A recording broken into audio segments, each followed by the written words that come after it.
Bonjour à tous sur ma chaîne YouTube. Dans cette capsule vidéo, je vais vous parler en fait de la formation qui est proposée par certaines universités ou facultés.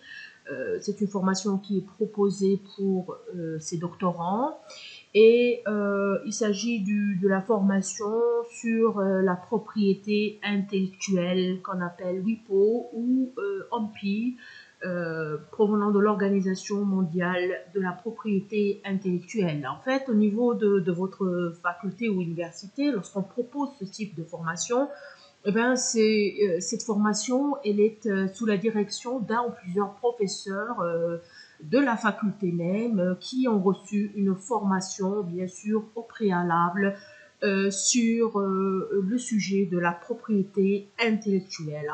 Donc, lorsque cette formation est proposée dans votre université, on va vous envoyer en quelque sorte des mails, comme quoi, bien sûr, vous avez une formation de 2 heures, encadrée par ce professeur. Bien sûr, ils vont vous indiquer l'heure et également l'endroit de la formation. Elle va durer en fait 2 heures au grand maximum, où le professeur en question, il va vous définir ce qu'est la propriété intellectuelle, à quoi elle sert en quelque sorte, et également il va vous montrer la méthode d'inscription au niveau de la plateforme WIPO ou OMPI, de l'Organisation mondiale de la propriété intellectuelle.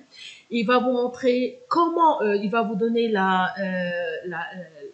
en fait, la méthode d'inscription, comment vous allez vous inscrire étape par étape. Et après l'inscription, bien sûr, vous pouvez également entrer au niveau de la plateforme en utilisant le lien que je vous ai écrit, bien sûr, en rouge, ici au niveau de cette diapositive. Il s'agit cette formation sur la propriété intellectuelle, c'est une formation, bien sûr, en ligne, 100% en ligne. Et c'est une formation qui est encadrée par des professeurs étrangers. Ce sont des formations dispensées par des enseignants étrangers.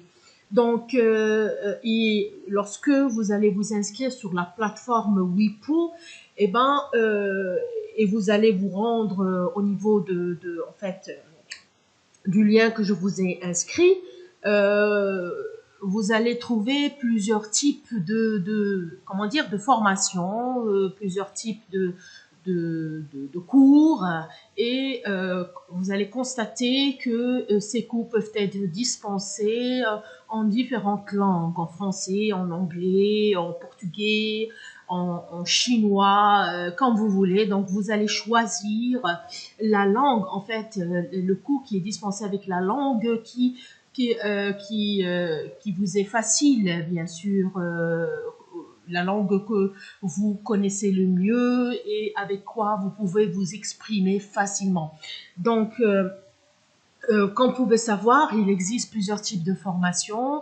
Il y a des formations qui sont non payantes, bien sûr, vous allez payer aucun euro, aucun dirham.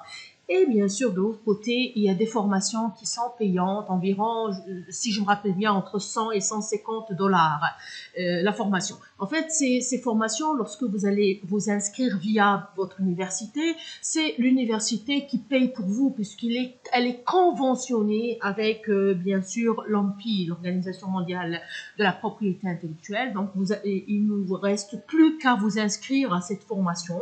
Et après, vous allez suivre la formation en question que vous avez choisie. C'est une formation une formation d'environ en minimum 100 heures, et c'est une formation qui est bien développée, c'est une formation qui est trop chargée aussi, très bien expliquée, encadrée par un professeur étranger, si je me rappelle bien, oui, j'avais suivi deux formations, oui, au niveau de la plateforme WIPO, et le premier professeur, je me rappelle, c'était Monsieur Franck Fougère. Donc, ce sont des professeurs étrangers. Et puis, ces formations de 100 heures, ils s'étalent sur une période, si je me rappelle bien, de 3 mois. Moi, j'avais commencé en début avril et la formation se terminait en début juillet, puisque l'examen, je l'avais passé en mi-juillet. Donc, cette formation, comme je viens de préciser, il faut être très attentif, il faut bien sûr bien suivre les cours et ne rater aucun cours, bien sûr, parce que tout est lié et c'est trop chargé aussi, il faut bien comprendre, puisque elle sera sanctionnée par un examen final. Et cet examen final, bien sûr, on va vous envoyer l'heure exacte de l'examen, puisque lui aussi, il se déroule en ligne. Et je pense peut-être, c'est un examen de 4 heures. Je ne me rappelle pas, parce que ça fait longtemps que j'ai passé cet examen. C'est un examen, bien sûr, de 4 heures. Hein. Les questions, ce ne sont pas des questions d'un simple qui nécessite un simple copier-coller à partir du cours. Non, non, c'est pas tout, c'est pas ça le but de l'examen.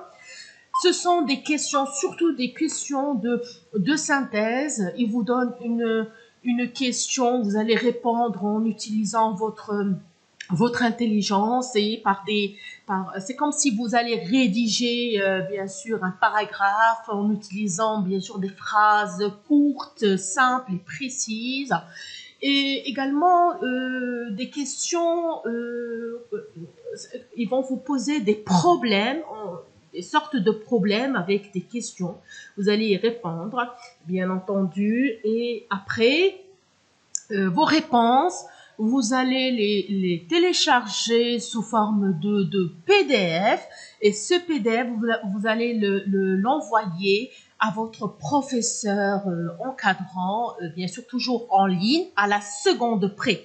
Vous n'allez pas vous dire ouais, je vais l'envoyer après 3 heures de l'examen, ils ne l'accepteront plus. Donc, l'examen, il se déroule en 4 heures et pas plus. Donc, après avoir passé l'examen, bien sûr, ils vont le corriger, ils vont vous donner la note.